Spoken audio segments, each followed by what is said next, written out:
Jai Hind everyone, this is Mohit Sharma from LK Academy and today I am with a new video that is called basically government ने recently एक bill introduce किया है जिस bill के बारे में अगर मैं बात करूं this is all about immigration and the foreigners bill. Actual में ये है क्या 2025 एक्चुअल में व्हाट इज़ दैट है क्या, इसके बारे में थोड़ा डिटेल जान लेते हैं। मैं बता देता हूँ, आप लोग भारत की इकोनॉमी के बारे में जानते हैं। एक्चुअली भारत में क्या है कि स्पेशली अगर मैं बात करूँ जो बांग्लादेश वाला हमारा रीजन है, यानी कि जो हमारा बेसिकली नॉर्थ ईस्ट वाला रीजन है, यहाँ पर आपको बहुत ज़्यादा बांग्लादेश रोहिंग्याज देखने को मिलेंगे। Apart from that different different countries हैं और डिफरेंट डिफरेंट कंट्रीज़ से बहुत सारे जो फॉरेनर्स हैं वो इंडिया में इलीगली रह रहे हैं। Now how to control them, because देखिए मैं एक सिंपल सा स्टेटमेंट देता हूँ कि अगर हमारे घर में रोटी खाने के लिए पैसे नहीं है तो दूसरों को हम पनाह कैसे देंगे यार।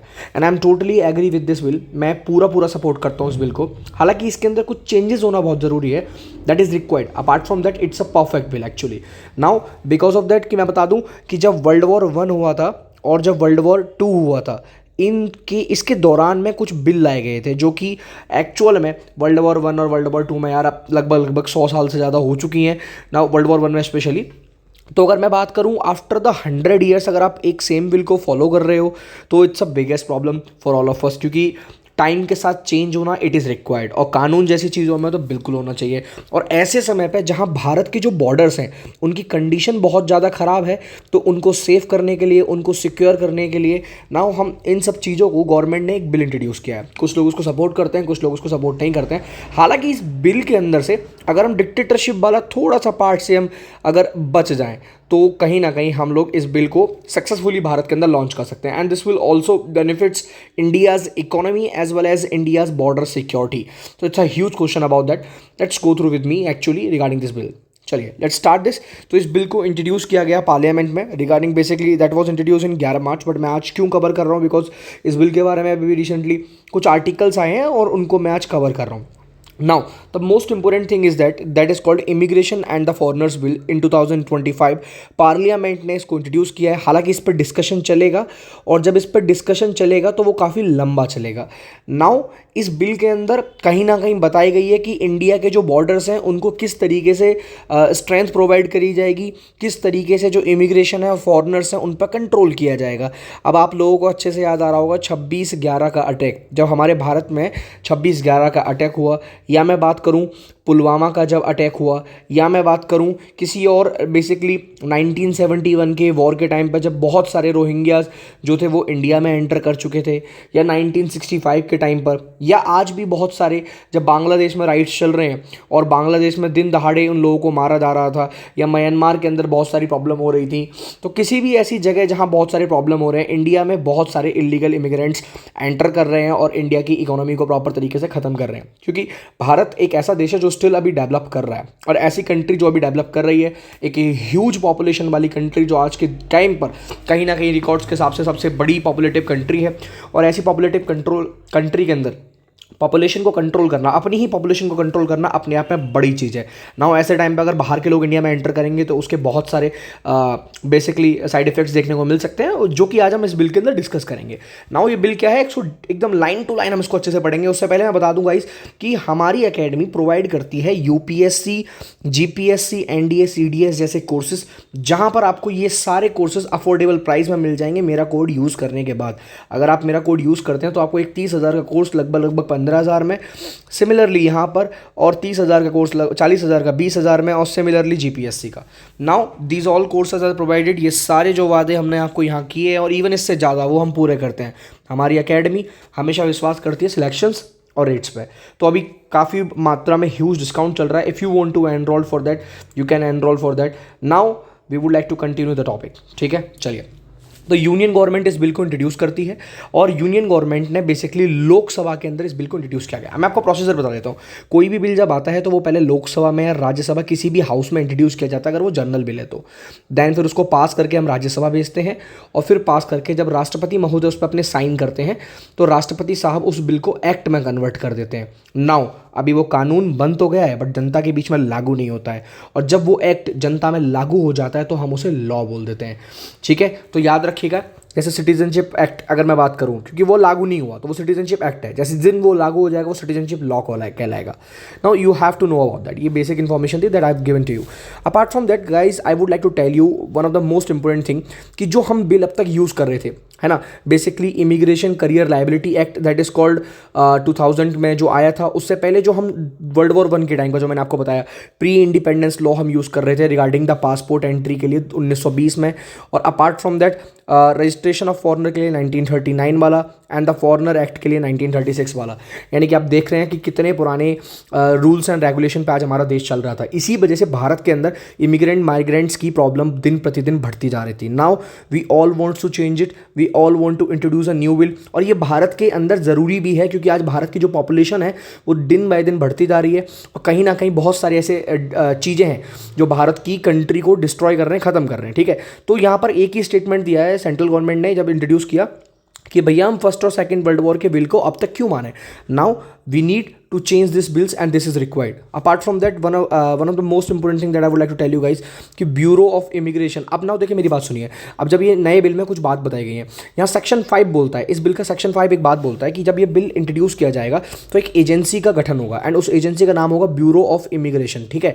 इसका काम क्या होगा, ये सारा का सारा काम देखेगी किस तरीके से काम किए जाएंगे, किस तरीके से काम नहीं होंगे, जिसको प्रॉपरली जो गाइड किया जाएगा वो कमिश्नर के द्वारा किया जाएगा। Overall he will be the person who will lead the particular bill. और जिनको असिस्ट करेंगे यानी कि इनके असिस्टेंट उनके अंडर में होंगे foreign regional registration officers, foreign registration officers, chief immigration officer and other immigration officers designated by central. यानी कि मैं कहूँ तो इस बिल पर सारा का सारा जो कंट्रोल है वो सेंट्रल गवर्नमेंट का होगा। नाउ बीजेपी जब इसको इंट्रोड्यूस कर रही तो ऑब्वियस सी बात है बीजेपी थोड़ा बेनिफिट जरूर लेगी, बट ज़रूरी भी है क्योंकि जब देश की यूनिटी और इंटीग्रिटी की बात करते हैं तो आप याद करते हैं आर्टिकल 2 और आर्टिकल 3 के बारे में। यानी कि जब कोई भी फॉरेन टेरिटरी इंडिया का पार्ट बनना चाहती है तो as per article 2 that can be become the part of the India and as per article 3 you can change into the internal territory of India without the permission of the even the state also, ठीक है। खाली president का जो recommendation है that is required, apart from that nothing is required.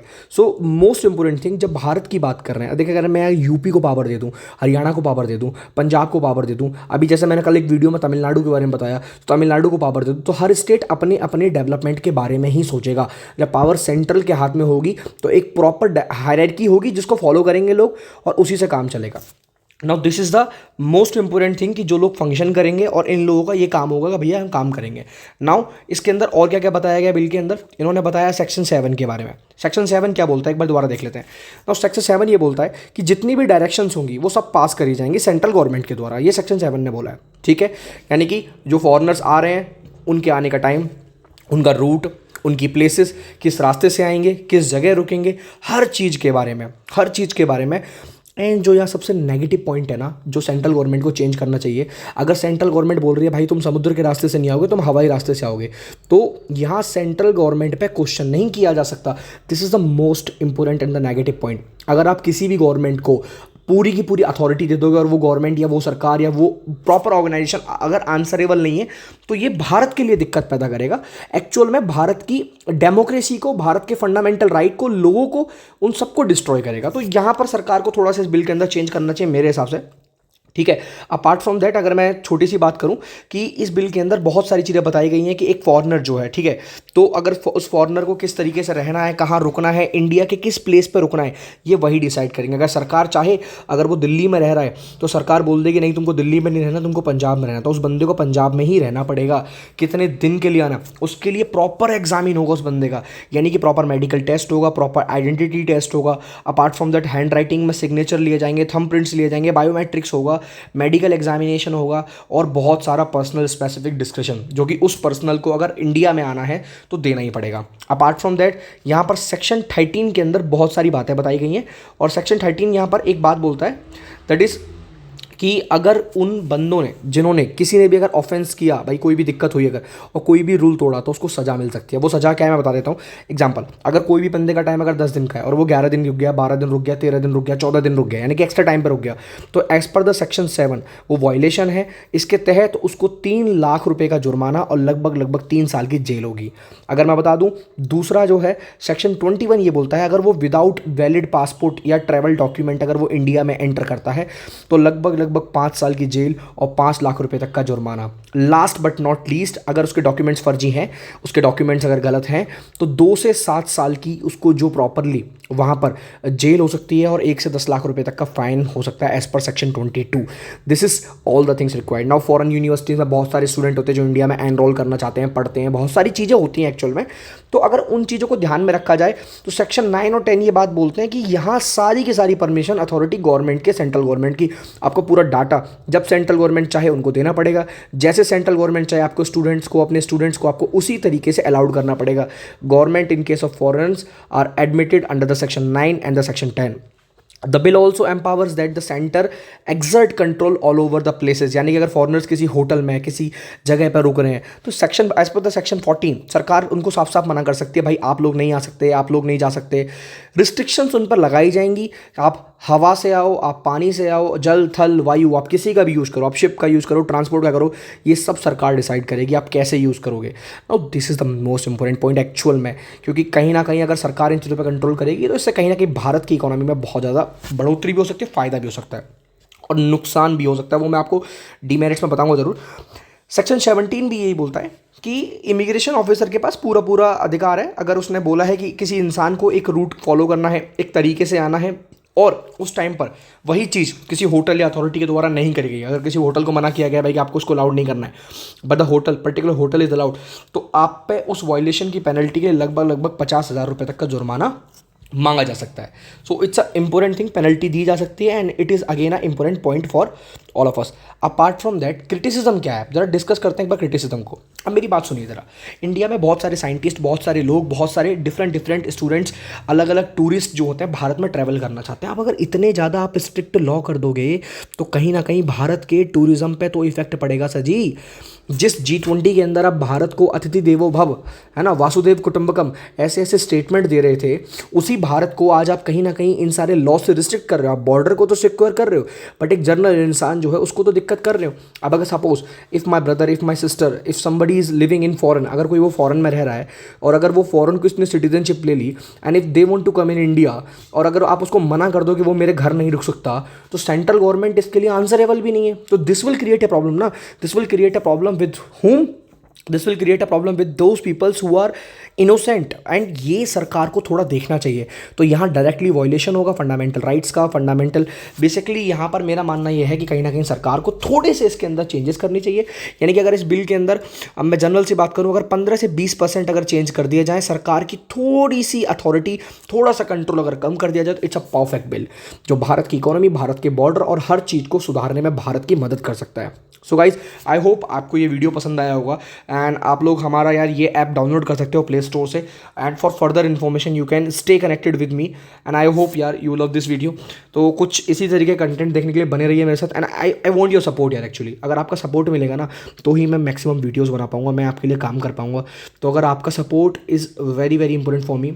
Eight last I would like to say one thing to you, कि जितना आप इस वीडियो को शेयर करोगे, जितना आप लोग इसको देखोगे, बिकॉज यार we are having only one source of motivation, your views, your comments, your likes, your subscribes, so these are the motivation for all of us. Now this is the channel LK Academy and here I am Mohit Sharma providing all the videos regarding your examination. अभी जो topics हम लेकर आ रहा हूँ मैं चुन कर, it's regarding with geopolitics, it's regarding with international relationship, it's regarding with foreign policies. तो ऐसे topics जो कहीं ना कहीं UPSC के आपके मेंस के एग्जामिनेशन में, apart from that आपके डिफरेंट एग्जामिनेशन में आपकी बहुत अप्रोच आई मीन हेल्प करेंगे। तो आपकी अप्रोच, आपकी आइडियोलॉजी, आपकी सोच को बदलने के लिए दिस आर रिक्वायर्ड। ठीक है, आई होप आपको वीडियो समझ आया होगा, पसंद आया होगा। सो लाइक एंड सब्सक्राइब कर दीजिएगा। थैंक यू गाइज, जय हिंद, वंदे मातरम।